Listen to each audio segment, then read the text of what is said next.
Welcome to Women, Men, and Relationships. I'm JJ Flazanes, your host. Thank you for downloading today's show. We're going to talk about the healing powers of honey today. I'm bringing back Joyce Dales. She created Cold Be Gone. She's an apitherapist. And her first show was called How Love of Family Created Success in Business. And I know it said nothing in there about honey or bees, but her story just encapsulated all of the different aspects of Fit to Love, Spirit, Purpose, and Energy, even women, men, and relationships, and of course, nutrition and alternative medicine. So it was episode 150 on Spirit, Purpose, and Energy. It was episode 83 on nutrition and alternative medicine, and it was episode 126 on women, men, and relationships. And I would encourage you to go back and listen to that. Again, it's How Love of Family Created Success in Business. And of course, I stopped numbering Fit to Love, so it's there too. Before we get into today's show with Joyce, which is so fun and amazing, I wanted to make a plug for anyone out there who's vegan.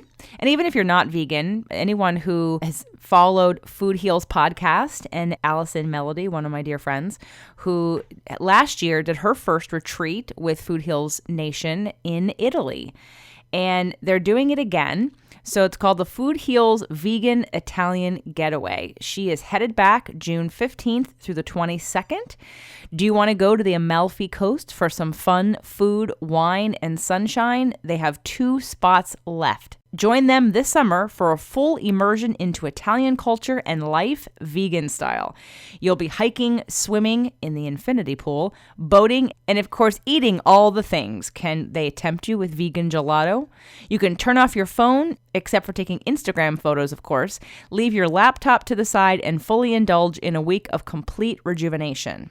What to expect? Wine by the infinity pool, swimming at the beach, sunshine and bathing suits, shopping and sightseeing in Positano, hiking through stunning Minori and Maori, olive oil tastings from locally grown olives, photo shoots that will up your Instagram game, sunset boat rides down the picturesque coast, dining at the finest restaurants with spectacular views, yoga by the infinity pool overlooking the Amalfi Coast, cooking classes with celebrity vegan chef Leslie Durso, she's amazing, live podcasting with you as a special guest on the Food Heals podcast, Italian episode, and so much more. If you're interested, don't wait. They only have 2 spots left. Go to foodhealsnation.com/Italy for the brochure, or email info@foodhealsnation.com to sign up now. Again, that's foodhealsnation.com/Italy, or email info@foodhealsnation.com. So on to today's show. Joyce Dales is the president of Buzzagogo and the maker of a product called Cold Be Gone Nasal Swab Remedy. It's a homeopathic Manuka Honey-based remedy that you swab in the nose to fight cold, flu, and allergies. Joyce created it to protect her newly adopted daughter after a serious medical crisis left her little girl immunocompromised. Joyce would like to share with us the importance of the nose to our immune system and how you can protect your family using the power of honey. Welcome back to the show, Joyce. Thank you for having me. So let's talk about what we touched upon in our last show when we were talking about your product, Cold Be Gone, and your journey on how you created that and what you're doing with that, and the fact that you are into apitherapy. And that's definitely a new topic on this show. And so let's explain at the top here what apitherapy is. Apitherapy is the practice of healing through honey, or bee venom, or bee propolis, or any bee byproduct. Let's just start with what the bee byproducts are. I mean, I know you just listed them, but like what are, so that way I can list them out so we all know all the things that are included in that. Well, there's your standard honeys, and there's so many varietals of those all around the world. It's just countless. Like, we're still discovering honeys. As ancient as honey is, we're still just tip of the iceberg, like learning about the gut biome. We're just starting to understand what honey is capable of and how many varietals there are. Then you have your royal jelly, which is just another byproduct of honey harvesting that the bees make, which is great for a myriad of illnesses. And then one of my all-time favorites that I understand much better than a lot of the rest is propolis. And propolis is a resin made by bees, and it's often referred to as Russian penicillin. And that is it's a hard resin that they use to protect the hive, and people chew on it or dilute it with alcohol in order to take it as a tincture. And there's as many varietals of propolis and royal jelly as there are of honeys. And then the last thing would be the pollen itself from the honeybees. And all of them have their own specific purposes and medicinal value to us as humans. Is there a few generalizations we can make about all of it? It's all good for you, except for this rare honey that causes people to hallucinate. And even that might be good for you. I'm not 100% sure that's bad. What honey is that?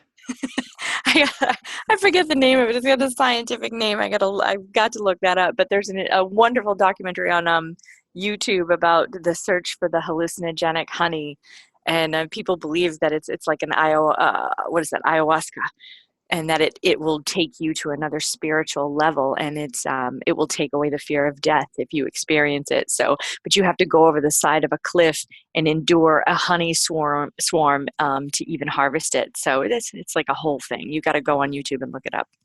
Well, I'm going to because I did a show with Dr. Eben Alexander and near-death experiences and about frequency and vibration and things. And he talked about the brain activity and the lack of brain activity in things like ayahuasca. He actually kind of changed my mind about ayahuasca because I see it as when people are willing to do just sort of any drug to sort of alter themselves. I'm not saying that everyone who's done it is that person.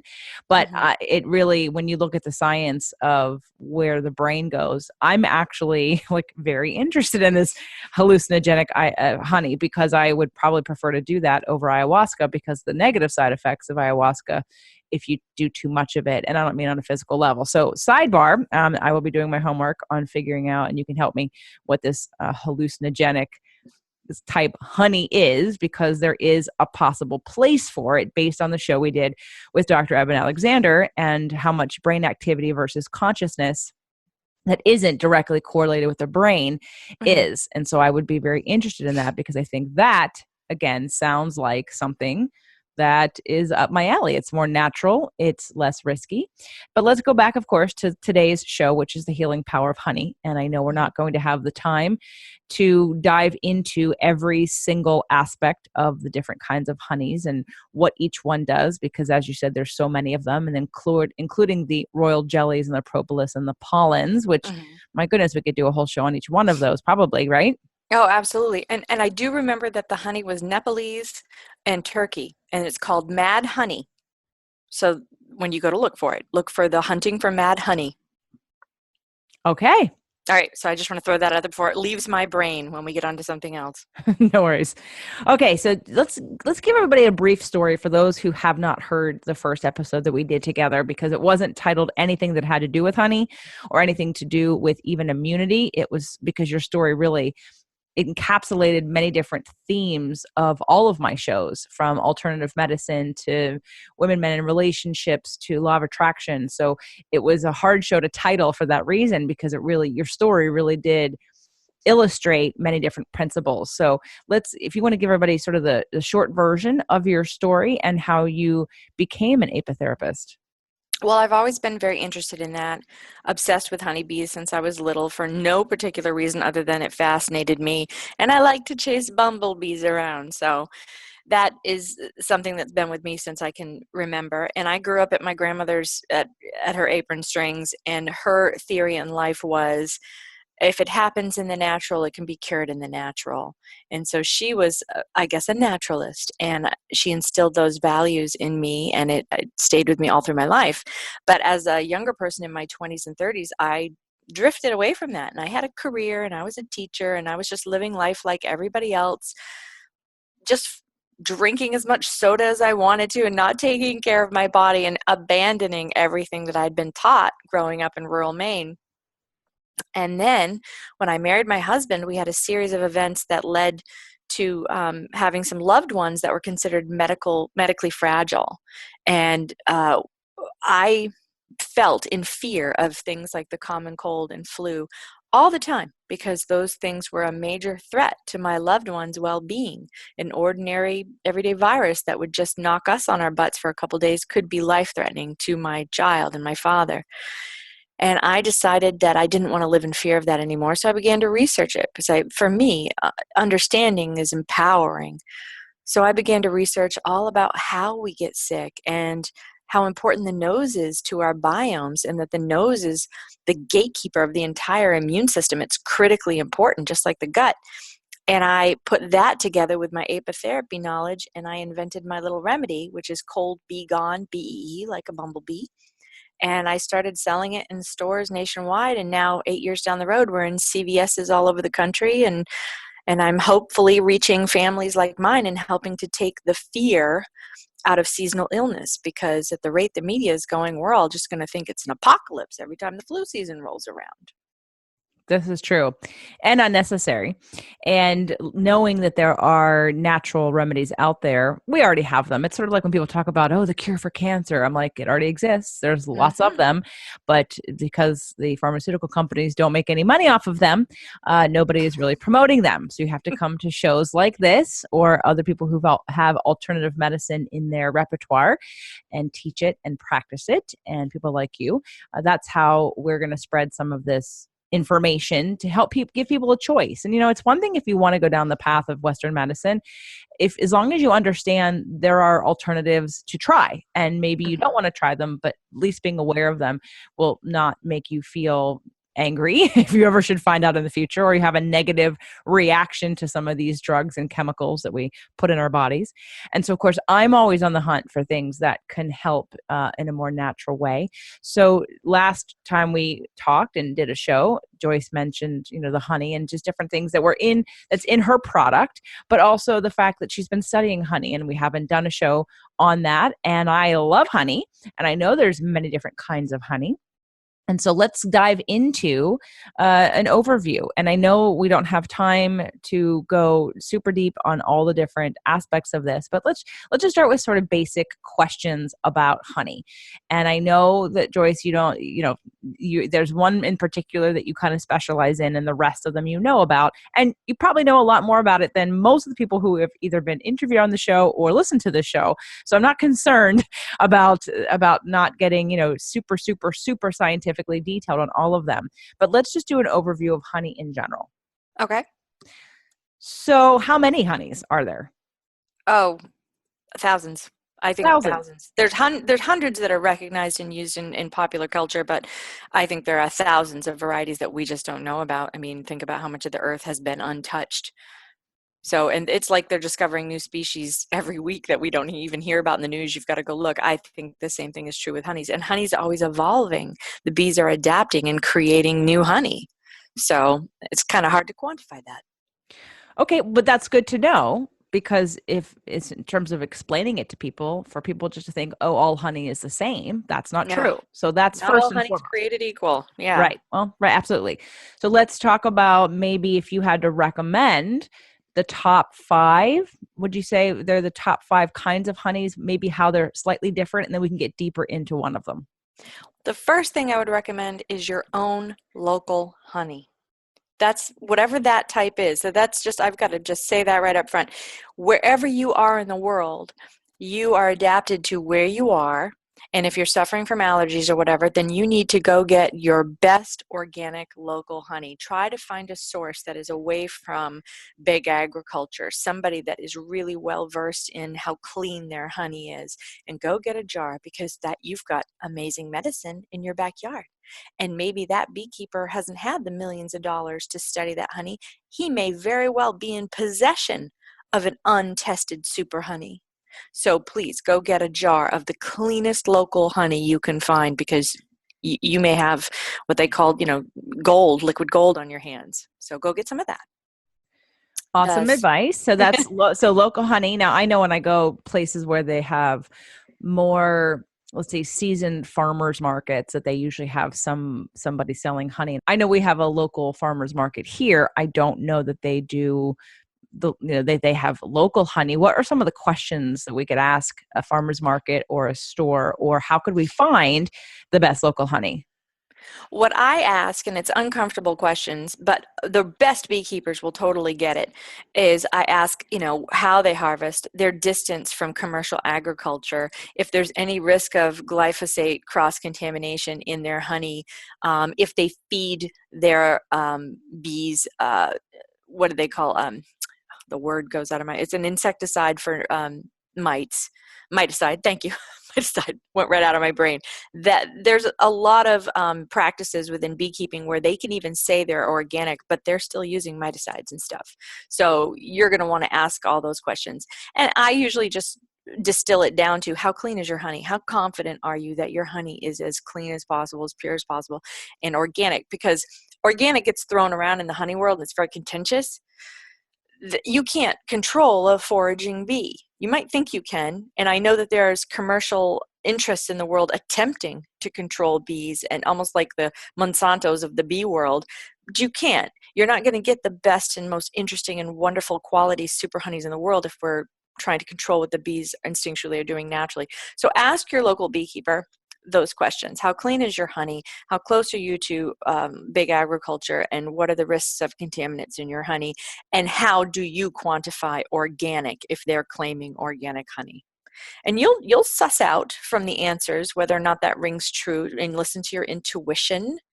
And as corny as this is, I believe in holding the honey and seeing if it feels correct to you. Smell it, taste it if there's a sampling, and see how your body reacts to it and what your gut tells you. It's not corny. We actually teach muscle testing at all our live events. So we muscle test food and teach people how to do that. So it's not corny at all. I believe everybody should be muscle testing their food. And I there's agree. I agree. It's new to me, though. Yeah, and there's supplements. There's definitely different ways to do it, and knowing several different ways at least helps you to determine which is the easiest, fastest, most trusted way that your body can communicate with you about things that are working or things that don't work. So let's back up though, because looking at local honey, now I know when it comes to allergies, local honey can help with that. But what else? What is that? Immunity? Is that digestion? Is that Everything. It's everything. It's everything. Honey is the perfect food. And I believe that we should all be eating it a teaspoon to a tablespoon a day just for its health benefits. And because I'm a localvore and I believe in seasonality of our food and the rhythms and patterns of our lives, eating your local honey and keeping it in jar, because it's one of those things that are available to you year round. It's shelf stable. It lasts forever. It doesn't go bad. That means we should be eating it year round. So get your highest quality local honey you can find. And when you are a tourist, be a honey tourist. Go and find honeys of the region that you're in, because you may stumble across something that helps your joints or takes away your chronic pain or helps you heal a skin wound or a rash that's been aggravating you. There's just so many medicinal properties to honey that I'm always encouraging people to be a bee tourist. Everywhere they go, grab as much honey as you can if you can find a local beekeeper with a clean source. It's like gold. Well, how do we know it's working in terms of how we take it in, right? So let's, for instance, if we're taking it in the morning on an empty stomach, or if we're taking it at night, and don't forget, like, we're also trying to mash in here sort of just nutrition in general, and obviously sugar. While honey has medicinal properties, we don't want too much sugar. And I know honey isn't necessarily classified as sugar because there's so many benefits to it, but we have to figure out when the best time to have it is, how much to have it, how do we tell if it's working? Do you have any information on any of that? Yeah, well, honey is a prebiotic and a probiotic. So it's loaded with lactobacillus, most of it, depending on the honey source. So it's beneficial to your gut to eat it any time of day. I will tell you not to heat it, because you will destroy the enzymatic activity, some of the honey's benefits inadvertently if you put it in your hot tea. Everybody thinks they put it in their hot tea, it's beneficial. No, you might be destroying all the benefits by doing that. So if you can, eat it. If you have a particularly strong honey, because some honeys actually smell medicinal, almost unpalatable. I've put honey that I've found that's just what I call stinky honey, and I'll put it in vegetarian capsules and swallow it that way as best I can, as messy as that is. I would say, as far as time of day, I have my children eat it before bedtime, and then they go brush their teeth so that they don't have the sugars on their teeth, because I like the honey to travel throughout their digestive system through the night. And if they're eating Manuka honey in particular, that kills most pathogens. So if my children have been exposed to a bug during the day, I feel assured that that's going to take care of anything they've ingested when they're at swim team and they're in a pool full of other kids spit and boogers. So I like to do my honey consumption in the morning and at night, but honestly, there's no special time of day for that. And with regards to the glycemic index, every varietal has a different glycemic index. So that's something you would have to research from region to region. And most hobbyists who collect the best honey there is, they may not know the exact specifics of their glycemic index. So if you are insulin resistant, or if you're following keto or paleo, then you just have to measure out your carbs against what the general carb count for honey is. And for myself, I am insulin resistant, and I have been since my 20s, and my gut has been impaired, and I work on that always. If I'm going to eat honey, then I limit my carbs that day, and I'll eat my honey after my meal about a half an hour to an hour later, because that is when the second insulin phase comes in, and it's more efficient and less broken than my first phase insulin, and then I tend not to get any kind of spike off of it. Perfect advice. Perfect advice. I like the before bed. And for the reasons that you gave, and the fact that it is a prebiotic and a probiotic, and definitely, do it before you before you brush your teeth, and then brush your teeth after, so you don't have that sugar in your mouth. Okay, awesome. So lots of different honeys. Start with getting your local organic honey, asking lots of questions to see if it's clean, and taking in a teaspoon to a tablespoon every day as sort of a supplement, and to see what it does for your body. So past that first recommendation about what to buy first in terms of, again, local and organic, when to take it, how much to take, what would be the next recommendation on if someone doesn't have a local honey, they're not traveling, what's the next best few different kinds of honey? The next best one that is commercially available that everyone should have in their cabinet, if there's an apocalypse, this is the honey you should grab on your way out the door, along with your children and your cat and your, everything that's important. Grab that jar of honey, because for me, it's like a survival honey, is Manuka. And Manuka is readily available at most Whole Foods, Trader Joe's, and health food stores, but there's sort of a riddle to deciphering whether or not it's good Manuka. And rather than explain all of the ways that Manuka is mislabeled and fraudulent Manuka, I'm just going to talk about the one to look for. And the one to look for is when it says UMF. Now, Manuka honey is a New Zealand honey that was created by New Zealand bees when they interact with tea tree. And we all know how amazing tea tree is. Most people who are into essential oils or into balms and healing, tea tree is incredibly antimicrobial. Now, antimicrobial is different from antibacterial in that it kills all microbes. So antibacterial is just bacteria, but antimicrobial is basically all pathogens and funguses and stuff. So it's hugely beneficial, hugely useful. So when you're looking for a good Manuka honey, you want to look for something called UMF, and that is called unique Manuka factor. Most honey is UPF, unique peroxide factor. So most honey has peroxide activity.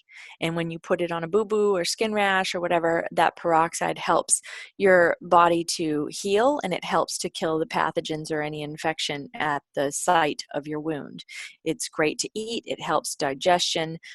But unique Manuka factor is a chemical that was just isolated in the last decade called methylglyoxal. That's what the M stands for. And it was discovered by Dr. Peter Mullen at University of Waikato.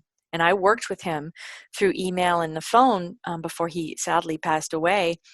And he was the most generous soul with his information. And he was such a passionate advocate for quality Manuka.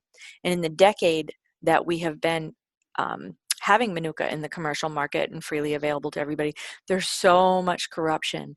There's almost like a Manuka war going on, where there's fraudulent honeys coming out of other countries and diluting the market and confusing consumers. So I'm going to tell you to go to find Manuka that is labeled UMF. And that rating will have a number next to it. And the number will be anywhere from 5 to 20. Now, as Dr. Mullen explained to me, if it's anything above 16, then there's a potential for a bee reaction in a non-bee allergic person. And that may mean that the honey maker or honey producer may have left the honey to heat, because methylglyoxal can increase over time when it's left in a hot warehouse or inappropriately stored. And that some people may do that in order to falsely inflate their UMF rating to appear more medicinal and more valuable, because the higher the number, the more valuable the honey. So I always shoot for between 12 and 16 for all of my medicinal purposes, my healing purposes. So I would recommend everybody look for UMF honey between 12 and 16. And even if you find a 10 or a 5, that's a fantastic Manuka to still eat every day. It truly is, especially with your kids. It has value. So don't, if you find that Manuka at an affordable price, somewhere in the $20 to $40 range, snag a jar and keep it in your cabinet. So the other thing I want to talk about is the other ratings. You may see will be MGO or K factor. And when you see other numbers attached to Manuka, that means that that producer has invented their own rating system in order to avoid paying for the gold standard rating and going through the appropriate channels to get their honey qualified as true New Zealand honey with this level of methylglyoxal, with this level of medicinal value. And that's why you should always look for UMF. And I'm not saying those rating systems are necessarily fraudulent. I don't know, but I just stick with what Dr. Mullen told me, and that's what I tell everybody else. Recently, I purchased more than one Manuka from Trader Joe's. And I know that sometimes in the past, they had one that didn't have a rating on it, and now they do. It's a UMF. It says 10 plus. And it is affordable, and it says, and it's New Zealand, and it's supposed to be organic and non-GMO. So I know that there are more expensive versions of that out there, but I wondered what your thoughts were about the Trader Joe brand. Well, the Trader Joe's in the past, when it had no rating, that was a controversial thing. That somebody did some outside testing, and it had no methylglyoxal, no medicinal value whatsoever. So what you're seeing now with the ratings is probably in response to that, because Trader Joe's is a pretty responsible company. I know they try, and I've seen in several instances where they've self-corrected, and I believe this is one of those times. So if you're finding a UMF 10 plus, that's fantastic. That means that if the UMF has the little registered symbol next to it, then they're using the true UMF. They've gone through the process to get their honey certified as having the appropriate methylglyoxal levels. So that's good stuff. And if it's affordable, get some and put it in your cabinet, because from season to season, there will be massive shortages. And New Zealand, the last 3 years, has been having a problem with mites that are attacking the bees. So we've had seasons where getting Manuka is really a hardship. So I recommend everybody stock up. Now, you mentioned the difference between UMF and UPF, and it sounds like there is benefit to the UPF by putting it on your skin. 100%, absolutely. But when it comes to eating it, our body's acids tend to neutralize the medicinal value of the honey. If you're looking to, cure a gastrointestinal bug or whatever it is you're hoping to do, and Manuka travels and it lasts the entire journey from the rooter to the tutor with its UMF intact. So that's why I think it's just one of the most amazing super honeys in the world. I know that I've watched the Bee Movie, but even past the Bee Movie, sort of like with olive oils, because all olive oils aren't really completely olive oil either. People are, again, making the product cheaply and adding additional additives like canola oil or different kinds of flower oils to the oil. So back to the honey, I know they're doing the same with the honey. So when it comes to other kinds of honey, and, it's funny that you mentioned about the enzymatic properties of it being killed with heat.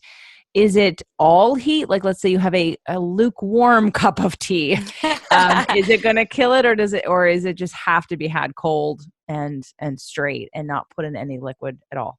Raw honey's the best. It really is. And unheated. I think pasteurization can occur where you lose a lot of the benefits and the good stuff at, I believe it's 110. So that can easily happen with some tea. And so maybe lukewarm or room temperature is fine, but beyond that, I wouldn't heat it. And I certainly would never microwave it. But honestly, raw is the best. Okay, so obviously cooking with honey, baking with honey, putting it in your coffee and tea does not provide the benefit of having it raw and cold and straight. So, all right, so let's talk about other ways to use Manuka because people, I know you said everything, but if we could go through just a little bit more of a list. So, like we've mentioned digestion, prebiotic and probiotic. We've mentioned putting anything with a UPF on your skin. Can you put a UMF on your skin? Yes, you absolutely should. So it's known as a super honey for this. Here's the primary reason for topical application. You know how we have antibiotic resistant bacteria now, gram-negative bacteria. So this is bacteria that's mutated and our antibiotics no longer work because we've overused antibiotics and it's just Mother Nature's way to mutate and adapt. Well, something about Manuka honey and several other super honeys in the world, and each one acts completely different, and science hasn't even figured out a lot of them, is that when you, let's say you have a wound on your arm and you go septic, and the colonization site is at the wound. That's where the bacteria is replicating and traveling through your body. So they've discovered that if you put Manuka honey at the wound site, that at the colonization site, that the bacteria can no longer create the biofilm around itself, which is what protects it from your antibiotic being effective and from your own body's immune system being able to get ahead of it. So when you put the Manuka honey there, suddenly the bacteria, not only does it destroy the bacteria with the biofilm, it prevents additional replication with that biofilm. It's almost like a backwards adaptation. And so suddenly your antibiotics work again, and your own immune system can get ahead of the infection if you are choosing not to use antibiotics. So they've discovered it is more effective than anything in the world for MRSA and VRE and chronic diabetic wounds, and they're using it in field dressings, military field dressings, and alginate bandages that are infused with Manuka honey. It's amazing stuff, and so applying it to your skin is a fantastic thing to do. And I have my own little cat bite story that I can share with you that happened this week that is a perfect example of how this is amazing. So I don't know if you want me to share that or not. Yes, go on. Okay. I feel kind of silly about it, but I have this enormous coon cat, and his name is Groot. He's 26 pounds, and I'm living with a small lion. And Groot, it's like the difference between being bit by a chihuahua versus a pit bull. When Groot becomes overstimulated and wants to play very, very hard, occasionally he will come at my arm and nail me hard. And his fangs he's like a saber-toothed cat. I have him on my Instagram if you want to go see him. I call him Glorious Groot. So Groody bit my arm the other night because I put him down, and he has a neurological disorder that makes his spine a little painful. I put him down. I must have held him wrong, and I'm the one that he loves most in the world, but I'm the one that also takes the heat. So he bit my arm and my hand really good. Now, one of his fangs is broken, so they blunted the other fang ever so slightly to make him match because he was making his lips raw. And so his puncture wasn't as deep as it potentially could have been when he was younger, but he's been doing this to me for 5 years, and I know that if you were to Google cat bite, it's a terrifying thing. Every cat bite is a story that involves almost lost my hand. I was on antibiotics in the hospital. The moment I went to the ER, they admitted me and I started IV antibiotics. It's like a huge big deal. Every cat and dog bite, but cat bites especially because their mouths have a particular pathogen that when the super, super sharp fang punctures, which is always the hand or the arm near a joint, that it really sends the bacteria deep and you're unable to bleed it and get oxygen to it. And even if you're dumping peroxide on it, you're not able to get to the depth that you need to get to where he has basically injected you with his mouth pathogens. So I'm bleeding like a pig, and my husband comes up and we clean it, and then I put Manuka on it, and then I'm all set for the week. Although I did go get a vitamin C infusion to hedge my bets. And so I called the dentist because I wanted to talk to the veterinary dentist about his other fang that's uneven and about it. I don't want it to cause him any pain, and to talk about cat bites. And she says to me, well, he's been biting you for 5 years? I said, yeah. And she goes, well, how is it you've never gotten an infection? What do you do? And I said, well, I bleed it, and then I clean it with just straight alcohol, very painful, but worth it. And then I put medical grade Manuka on it. And she went, oh, well, that's why you don't have an infection. That's why you've never gotten infected. And I'm thinking to myself, all these people, like 80% of the people wind up in the hospital. Like, why is this not front page news?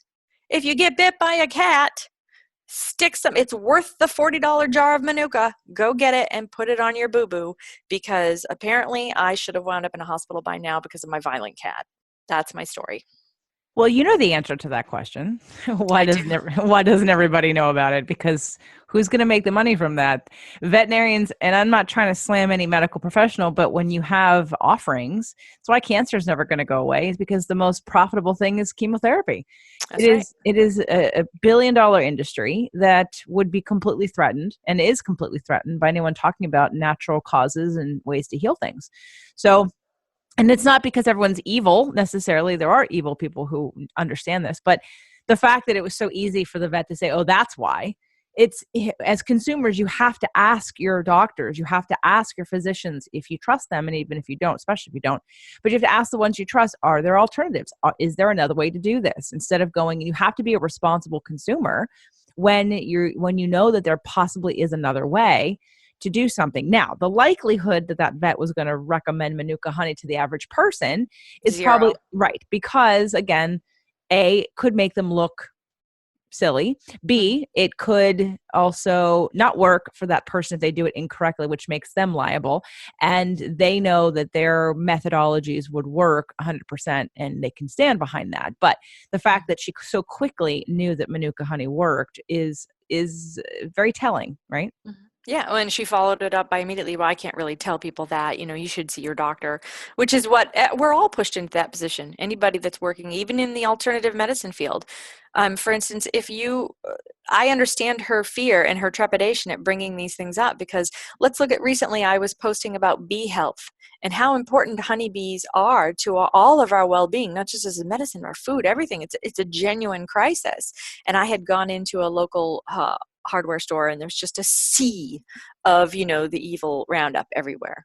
And so I made a little post about it on Instagram, like, oh, glyphosate Roundup hashtag blah, and I got this notification immediately from Facebook, which owns Instagram.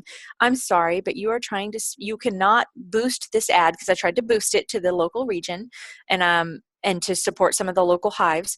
So I get this notification, you are not qualified to speak on this because it is a matter of national or political or national importance. You have to go through this approval process in order to speak on this topic. So I go down the rabbit hole of click, click, click, click, and I see what this approval process is. I need to provide my license and my passport. I need to understand that all of my identification will be available on every ad I place, including the criteria I chose to run that ad. And it'll be available to anybody to see who clicks on it for up to 7 years. So I'm going to be cached and kept and recorded and put on the list. And it was so obscene and obnoxious. And how is glyphosate and save the bees, hashtag save the bees, something that is an issue of national, political, or national importance that needs to be regulated by Facebook? So that to me is an indication of where we're at. And I hope that people continue to do podcasts and speak out bravely like you, because those of us who are in the industry, we have to follow the rules. I had my Facebook threatened, my personal Facebook threatened for shutdown for speaking on this issue. I have thousands of my children. I've entrusted Facebook with my children's memories, first words, things I've forgotten about that I just assumed were safe. So I have to play by their rules. It is pretty bad in that way. And I'm hoping that, yes, like you said, people who come on this show and other shows, I posted, I don't know if you saw, I shared an article from Dr. Mercola on Mm-hmm. my Facebook page, on my business page, on vaccines. Mm-hmm. And it was about some uproar recently, and I know what it was. Some flight attendant or something got sick. But anyway, it was all of the study of, let's take the look at this. And of course, people want to say, oh, that's because the measles and everybody needs to be having their shots. And it just went through this rabbit hole of let's look at the facts that 70% of people who recently have gotten measles have had the vaccination. It's not working. So anyway, he's pretty thorough in his evidence, in his citing of different studies and things. And I know that if I was to post that on my personal page, people would have a a field day with it. I've got another colleague who's actually been on the show, and she's very much about everybody getting their measles shots. And I want to say no. And I can't, like, I lose respect for her as a person when she's so political about other things. And in this way, it's like, I just want the right, whatever you believe, I just want the right to choose what I believe. And I don't want to be forced into, or have my children or anyone's children being told that they have to comply with somebody else's ideas. Well, why are your ideas right and my ideas wrong? That personal freedom is really at the root of all of this, right? It's like the freedom of speech. It's right. Freedom of speech. And at this point, Facebook is a behemoth. It's a public trust issue. And for me, that's what, when it came down to, like, wow, I can't talk about saving the bees. I risk my personal Facebook, my children's memories, because I spoke out on this. That to me is, there's a public trust issue. And so then you're caught in the conundrum of, you don't want more government oversight over stuff because judges think they're getting it wrong left and right. But on the flip side, I think our freedom of speech needs to be protected on social media, and social media is considered a private business, a private entity, and they can do whatever they want. So it's just a lose-lose at this point. Well, he probably has, I'm sure he's threatened with people that are being outspoken about and educating others on what negative things happen in the pharmaceutical industry and in our medical systems. I mean, most people don't realize that their doctors are trained by pharmaceutical companies. The hospitals, the regulations are all created by pharmaceutical companies. It's the biggest conspiracy we have, and the political people don't even get that. They just blindly trust doctors and drugs and think that that's the only thing out there. But that's a whole nother point. You can find many other people who are podcasting about that. And Joyce, you really need to consider having a podcast. You say that, but I don't know. I don't know. It's funny when I talk with you, I feel like I have so much to say, but when I'm on my own, I'm like, I got nothing to say. I just have a lot of jumbled thoughts. Well, but that's right. I do a lot of solo shows, and some of my jumbled thoughts are some of my people's best and favorite episodes, because they're organic, they're passionate, they're in alignment with what I believe or what I want to share. And some people, again, don't even know that there's another option out there. How many people who are listening today had no idea before they've listened to you talk about how many things honey is good for, and have just been told not to have sugar, therefore don't eat the honey. Yet the honey, especially if you have allergies, like you said, I know I've heard that many times, that if you have seasonal allergies, organic local honey is your best friend. And being able to get in there. But some people are taking shots and they're taking pills and they're suffering and they're taking allergy medication. And it's maybe working, but most likely it's probably not really working. And they're having the side effects of having all these drugs, or at least they're having the potential, which they don't even know about yet, of their kidneys and their liver and their body reacting negatively to these chemicals, when they could just choose some honey. So yeah, people need freedom to research, freedom to speak, and freedom to choose. That's what it boils down to. Go see your doctor if you want medical choices. I'm not saying don't do that, but I want choices with regards to alternative medicine or complementary medicine. I saw on Facebook they recently deleted pages relating to acupuncture. I mean, come on. What is happening? that's bad. I know. Western medicine's been around 200 years. Eastern medicine's been around 2,000 years. Which one do you think you would trust? I know I'm all about, I just came back from acupuncture yesterday, and four out of my 5 issues are gone and have been eliminated. So it's good stuff. Let's hope that the pendulum is swinging so far to the other way that it's just terrifying. And I'm trying to stay positive and keep my energy good on the issue and not panic, because I do believe that there will be balance, that it's just balance will come. Maybe it'll be a little bit painful, but it will come. And there'll be a place for the doctors to work with the naturopaths and the chiropractors and little home remedy people like me trying to build companies and have our American dream. And we have something valuable to offer people, that there's value, that's supported and celebrated. And honestly, I'm seeing it every day in practice when I go to conventions or when I do radio shows, or I just meet people through my job. And look at CVS is carrying my product now. So the balance is happening. It's sometimes it feels overwhelming, like the world has gone bananas, but I think there's still balance to be had, and it's going to get a little bit better. I agree. And it's about education. It's about also voting with your dollar. The gluten-free industry, paleo, keto. I mean, these industries didn't say stop eating bread. They, right. People just educated people on what gluten does to your body. There are more people that are celiacs now probably than ever before. And so because of that, industries have changed.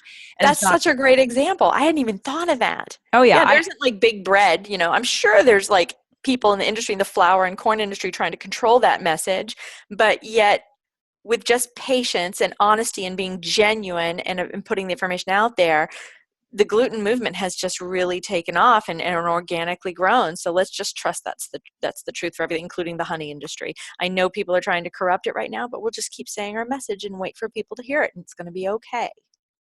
well, everyone who's listening, please share the show with other people who who have children or would like alternative options. That's how the message gets spread, because I've been gluten free now since 2008, and Wow. when I did that, there were very few products on the market, and now they're everywhere, and most restaurants have a gluten free menu, or at least have indications of it. So, and that's only because we chose to spend a little bit more money on a different product, and the more products that come out there, they're actually going to eventually cost a little bit less, because there'll be more of them than of the other. And the other cheaper products, which are fine, but when you vote with your dollar, so buy the products that are making a difference. The ones, stop buying the cheap crap, because then they'll stop making it. I mean, the government's having a crazy fit because of milk. I mean, the milk industry is owned by the government. And anyway, we can go down that path, but let's not. So let's go. Let's Oh no, preach, JJ. That's good stuff. and maybe another show. Before we direct people to your website, and to, of course, encourage them to get Cold Begone, because it's an amazing remedy. And I have to tell you, so I have one in my car, because I'm always in my car. I have one in the bathroom, and then I just got back from a trip, and I thought to myself, holy shit, I didn't bring one with me. And I'm like, wait a minute, what were you thinking? You were on a plane, you were on two planes, you were with all these kinds of people, new people. And I just thought, oh, I will never do that again. So there's one sitting right next to the bag, because I sneezed several times on Monday, like I hadn't sneezed. And I just thought, uh-oh. I was like, and I don't even have any on me. I was so mad at myself. So anyway, that's one. So when you end up going and buying Cold Begone, buy several of them, because you Oh, want to have them. You want to have one in your purse. You want to have one in your car. You have one in your travel bag, especially if you're like me and you've got a separate travel bag that you never use except when you travel. And so I was like, oh my gosh. So now I have one there too. But before we get to how people can get Cold Begone and why they should all have Cold Begone, let's talk about what we brought up about honeys and the ones that had fillers in them, like honeys to stay away from, basically. Like honeys to stay away from, or at least what are the, we know we want people to get Manuka honey with UMF of hopefully over 12 to 16, or 10 plus, have the stamp of approval on it. So Manuka. But let's just say from New Zealand. And then what are the things to watch to stay away from? Anything this is horrible because my children are adopted from Asia, but right now I would say anything that's produced in China. And if you have honey, if you want to test your honey, so let's say you have some honey you think is fabulous, and you take it home and you take a glass of water, and at room temperature you drizzle that honey in. If you see it dispersing and diluting in the water, that honey was probably cut with a bunch of sugar.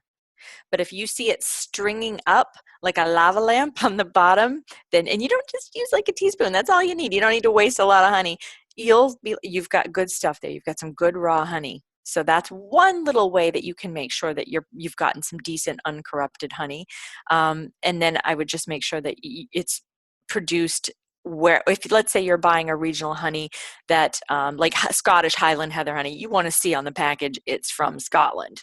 Okay, you don't want to see packaged and manufactured in another country entirely, because then they're just stealing the word Scottish Highland Heather honey, because that's becoming a thing. That is a new super honey. So that's what you need to look for. It's just a few little common sense things like that. Be a label reader always. I want to mention the honey that you told me about, the Twalang. Oh, Twalang, that's right. Twalang is so interesting.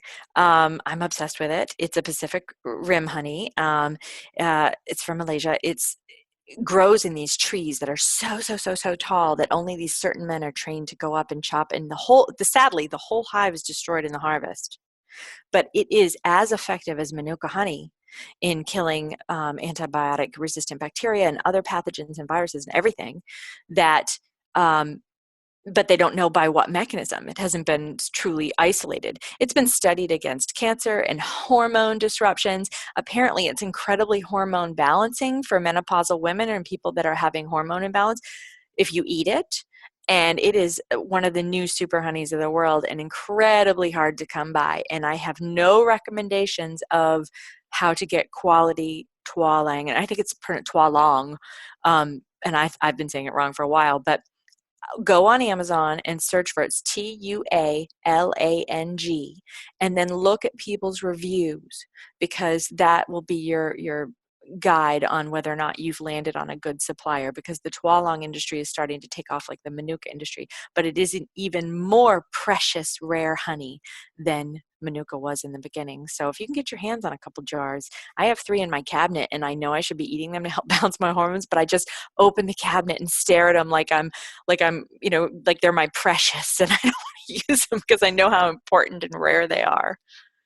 Well, I've been using it and I'm almost done with my first jar. Oh, I'm ready to buy another one. But one of the reasons why we talked about that was hormone balancing. So again, another one of these. And I know when you say it's good for everything, people go, well, what is everything? And so we've talked about many different things, and hormone balancing is one of them for this particular honey. So I just feel like there's so much more we could talk about with honey. And I know that there is, and let me know if you would like to have me have Joyce back again to keep going on honey. We can go a little deeper and we can do a little homework, both of us, and come to the table with some other things. But for now, you've got the tualang honey for hormones. You've got the Manuka for basically everything else. yep. And now one more question about Sure. about cooking and baking. So being paleo or wanting to choose better things, is there still, and I know we're going to kill the enzymes when we cook it or when we bake it or when we Still heat it. totally good. Still good for you with regards to paleo. Okay, but so what it would be a potential benefit? Is it because of the probiotic, prebiotic, or those get killed because of the heat too? They get killed, but there's so much value to just thinking of it from a naturalist perspective. Is that was our sweetener? That's what Mother Nature gave us. So that's what we should be using, because everything else is so highly processed, and honey is just honey. Got it. So yeah, it's like having your own deep water well of perfect spring water. Go get your own local honey for your baking and cooking, because that's what you're supposed to be using. So if we take it from a naturalist perspective, that's what we should be doing. Got it. Okay. Tell everybody about Cold Be Gone, where they can get it. What's the easiest place? If you want them to go into their local CVS, and if they don't have it, to ask for it, or for just be easier to get it from you. Well, I always say go to the mom and pop stores, your local health food store. Check my map on coldbegone.com. I have a great map that I just had put up. But also, let's support CVS, because A, I got into CVS, which is a miracle. B, they've set up a bee end cap, bee wellness end cap, that has some amazing products. It's so open-minded and forward thinking of them, and also an indication that the rebellion is working, where things are going to be okay, because we're making headway into the mainstream stores. They're listening to us and responding, no matter how terrifying the mainstream media is about shutting all alternative medicine down. No, it's you go to your CVS, because right there on an end cap is an amazing selection of bee products, and Cold Be Gone is right there at the top. Okay. And otherwise, go to coldbegone.com. Yeah, or Amazon Prime. I'm on all of them. And I have a great sale on Amazon right now. Excellent. Again, don't buy one, buy several. And because you're going to want to have them in different locations. Again, as I just realized as I was traveling and really regretting. And here's the other disgustingly funny thing. As we sat on the plane coming home, Doug sat in a row because he has A+ status. So he gets on before I do, and then he kind of saves the seat. And I normally sit next to him, but I had not slept very well for the whole week, actually, that I was in Atlanta. And he got the exit row. And so I said, I'm going to sit at the window. And I had like full on legroom. There was a child behind me who literally coughed for the first hour. And he said to me, that's going to happen this entire time. Do you want to move? And I said, nope, my immune system's strong enough. It's fine. And I'm fine. But again, another situation that the minute that he started coughing would have been a time to reach in and grab my Cold Be Gone and just had that sort of backup just in case. Like now I can rest easy knowing there's no way I'm going to get sick from that child. And he was just coughing. He was just coughing. Had he been sneezing, I would have been more concerned. But the cough was different. So I do appreciate having multiple tubes all around. So, Joyce, good. I'm glad it helped. Yeah, well, it helped, and it helps to have it on you. Do not travel without it. And Joyce, this has been super fun, and I know we could continue, and maybe we will. Everyone, let me know if you want to hear a part 2 on the honey conversation. Otherwise, please get your cold be gone. Joyce, thank you so much for educating us today on all things apitherapy. Well, thank you so much for having me, and thank you for what you do.